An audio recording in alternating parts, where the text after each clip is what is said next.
దొడ్డి కొమరయ్య జయంతి సందర్భంగా మహబూబ్ నగర్ జిల్లా కేంద్రంలో ఆయన విగ్రహానికి పూలమాలలు వేసి నివాళులర్పించారు మాజీ మంత్రి హరీష్ రావు. దొడ్డి కొమరయ్య వర్ధంతి జయంతి కార్యక్రమాలను అధికారికంగా నిర్వహించిన ఘనత బీఆర్ఎస్ ప్రభుత్వానిదన్నారు. ఇటు ఉమ్మడి రాష్ట్రంలో ఏ పాలకులు దొడ్డి కొమరయ్యకు సముచిత గౌరవం ఇవ్వలేదన్నారు. అయితే 2.5 ఏళ్లుగా కాంగ్రెస్ ప్రభుత్వం గొల్ల కురుములను పట్టించుకోవడం లేదని ఫైర్ అయ్యారు హరీష్ రావు. 90% పూర్తయిన పాలమూరు రంగారెడ్డి ప్రాజెక్టును కూడా కాంగ్రెస్ ప్రభుత్వం పూర్తి చేయడంలో నిర్లక్ష్యం వహిస్తోందని మాజీ మంత్రి శ్రీనివాస్ గౌడ్ మండిపడ్డారు. కుర్మల ఆధ్వర్యంలో ఈ జయంతి ఉత్సవాల్లో పాల్గొనడం చాలా సంతోషంగా ఉంది. రాష్ట్ర వ్యాప్తంగా కుర్మ ప్రజలకు రాష్ట్ర ప్రజలందరికీ కూడా దొడ్డి కొమరయ్య గారి జయంతి సందర్భంగా శుభాకాంక్షలు తెలియజేస్తా ఉన్నాను. ముఖ్యంగా దొడ్డి కొమరయ్య గారి జయంతి వర్ధంతిని అధికారికంగా జరిపినటువంటి ఘనత కేసీఆర్ గారిది, బీఆర్ఎస్ ప్రభుత్వాన్ని. ఉమ్మడి రాష్ట్రంలో ఆనాటి పాలకులు ఎవరు కూడా పట్టించుకోలేదు.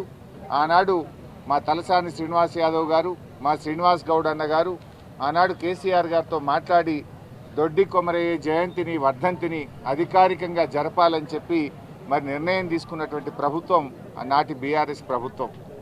మరి అదేవిధంగా ఆనాడు దొడ్డి కొమరయ్య గారు భూమి కోసం, భుక్తి కోసం మరి పేదల పక్షాన పోరాడి ప్రాణత్యాగం చేసినటువంటి వ్యక్తి.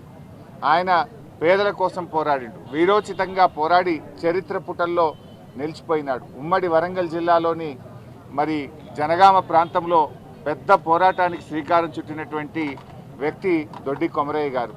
ఆయన ఎప్పుడు మరి పోరాటానికి, త్యాగానికి ప్రతీకగా మరి దొడ్డి కొమరయ్య గారు చరిత్ర పుటల్లో నిలిచిపోయినటువంటి వ్యక్తి. మరి ఈనాడు కాంగ్రెస్ పార్టీ అధికారంలోకి వచ్చిన తర్వాత బీసీలను, ముఖ్యంగా మా గొల్ల కురుమలను చిన్నచూపు చూస్తూ ఉంది. మాటలేమో చాలా చెప్పారు. మేము అధికారంలోకి వస్తే 100 రోజుల్లోనే 2వ విడత గొర్రెల పంపిణీ చేస్తాము, నగదు బదిలీ చేస్తాము, బ్యాంకులో 2 లక్షల రూపాయలు మీకే వేస్తాము అని చెప్పిండ్రు. మరి 100 రోజులు కాదు, 900 రోజులైనా కూడా ఒక్కలకు గొర్రె పిల్లలు ఇచ్చింది లేదు, బ్యాంకులో డబ్బులు వేసింది లేదు, ఇచ్చిన మాట నిలుపుకున్నది లేదు. ఇంకా బాధ కలిగేది ఏంటంటే 2.5 ఏళ్ళైంది కాంగ్రెస్ గవర్నమెంట్ వచ్చి. గొల్ల కుర్మల సహకార కార్పొరేషన్ ఒకటి ఏర్పాటు చేసినారు. బడ్జెట్లో 100 కోట్ల రూపాయలు పెట్టినారు. కానీ 2.5 ఏళ్లలో 100 పైసలు కూడా విడుదల చేయలేదు. ఒకనాడు ఈ జిల్లా తాగడానికి కూడా 14 రోజులకు ఒకసారి మంచినీళ్ళు వచ్చే పరిస్థితి. ఒక చిన్న రోడ్డు కూడా ఉండేది కాదు. వస్తున్నప్పుడు దారి పొడవున జడ్చర్ల టు మహబూబ్నగర్ సార్ ఎంపీగా ఉన్నప్పుడు తిరిగినాం. ఎంత చిన్నగా ఉండే బాధ అనిపించేది. ఇలా ఎంత అద్భుతంగా అయిందని చెప్పి మరి రోడ్లు కావచ్చు, మంచినీళ్ళు కావచ్చు, ముఖ్యంగా సాగునీరు గురించి మన జిల్లా బతుకుదెరువే వ్యవసాయం. మరి వ్యవసాయం బాగుపడాలంటే కేవలం తెలంగాణ ఉద్యమం చేసినప్పుడల్లా కేఎల్ఐ ప్రాజెక్ట్ అని రకరకాల టెంకాయలు కొట్టిన తప్ప ఏం చేయలేదు. కానీ పెండింగ్ ప్రాజెక్టులన్నీ కూడా కంప్లీట్ చేసి మరి రన్నింగ్ ప్రాజెక్టులు చేసి ఆ రోజు బాసటగా జిల్లాకు నిలబడినటువంటి హరీష్ రావు గారికి మరొకసారి మనస్ఫూర్తిగా నమస్కారాలు తెలియజేస్తూ మరి 90% పనులు పూర్తయినాయి. పాలమూరు రంగారెడ్డి జిల్లా ప్రాజెక్టు 90% పనులు పూర్తయినాయి, అన్ని రిజర్వాయర్లు అయినాయి.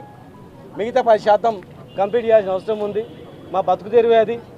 ఇలా ఎండాకాలం చేనులు ఎండిపోతూ ఉన్నాయి, గొర్రెలకు మేత లేదు, పశువులకు మేత లేదు, కన్నా కష్టాల్లో ఉంది తెలంగాణ మహబూబ్నగర్ జిల్లా. కనుక తొందరగా పాలమూరు రంగారెడ్డి జిల్లా ప్రాజెక్టు కంప్లీట్ చేయాలని చెప్పని మేము డిమాండ్ చేస్తూ ఉన్నాం.